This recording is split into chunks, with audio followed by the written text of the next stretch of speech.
Now, another scary thing that's happened, and I know, Stephan, you've been involved in this, is the Defense Authorization Act, which allows the federal government to just unilaterally classify someone as a terrorist. They don't have to necessarily have committed any overt act. They don't have to have been charged with anything, been convicted of anything. Let me guess who's at the top of the list. Well, they're claiming, of course, this is national security, and we're going to go after the terrorist who might try to bomb us. But they've already started assigning this terrorist label to pro-lifers who've been convicted or done. Sure, the Homeland Security. Right. Is her name Napolitano? Right. She has identified Christians and pro-lifers as potential terrorists. Right. But this National Defense Authorization Act is a violation of our 4th, 5th, 6th, 7th, 8th Amendment of the Constitution. Yep.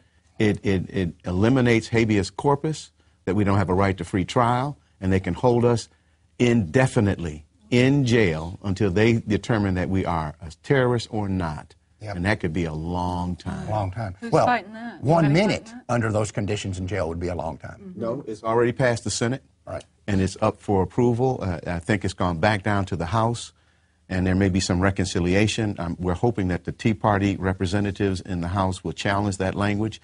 That language was added to the NDAA by Carl Levitt of Michigan and John McCain of Arizona. Added that language at the request of Barack Obama's administration. Well, so we're looking at soft tyranny evolving into hard tyranny in America today through the violation of our Constitution. This is serious business, and I think we need to be alert to this fact. We need to be engaged to communicate with our representatives and our senators that this is unacceptable. But most Americans are sleeping through this process. Yep, and Rand Paul, who is an opponent of this and has spoken out pretty strongly about it, this is a statement he made. He's gone through the laws and how this new law would affect the American people. Quote, "There are laws on the books that now characterize who might be a terrorist." Here they are, ready?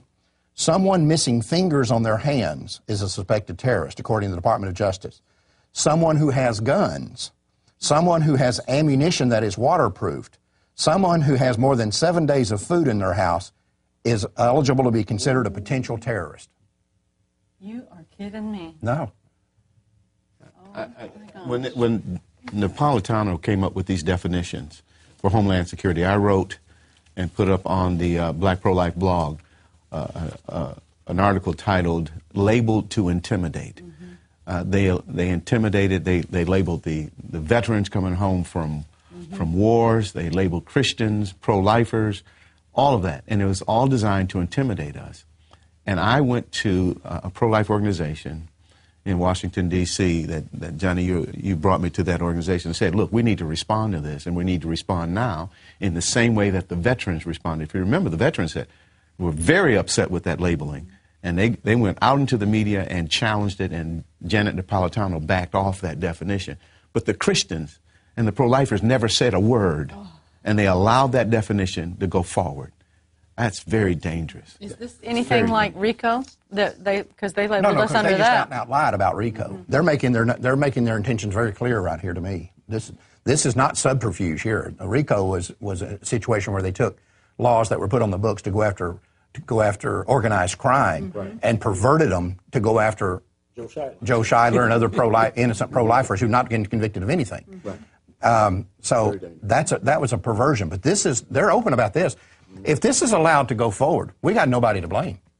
Well, it's on its way to the president's desk. Right. And you know he'll sign it. He's going to sign it. You know he'll sign it. Last night, the Senate unanimously passed the defense spending bill in a 98-0 vote.